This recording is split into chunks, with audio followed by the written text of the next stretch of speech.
Қалай ойлайсыздар? Африка материгі ұзын ба, әлде Ресей ұзын ба? Әлеуметтік желілерде Африка картадан кішкентай көрінгенімен Ресейден ұзын дейді. Расымен солай ма? Бірге тексеріп көрейік. Африка құрлығы Ресейден ұзын деген ақпарат әрине жалған. Ресми деректерде Африка құрлығының горизонтальды ұзындығы 7009 км деп көрсетілген. Ал Ресей шекарасының батыстан шығысқа дейінгі арасы 10 000 км-ге жуықтайды.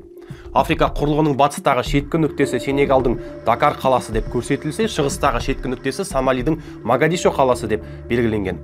Ал Ресей энциклопедиясында батыстағы шеткі нүктесі Калининград деп көрсетілген.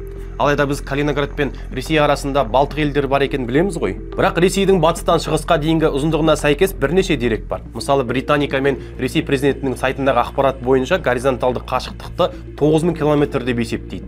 Ал энциклопедия мен Росстат.гов дерегінше 10 000 км-ге жуықтайды деп жазған. Дегенмен біз Google Earth арқылы шар тәрізді картаға Ресейдің шеткі нүктелерінің арасындағы біріктіріп есептеп көрдік. Егер Ресейдің шеткі нүктесін тек бойлық бойымен есептеп қарасақ, 10 000 км-ге жуықтайды екен.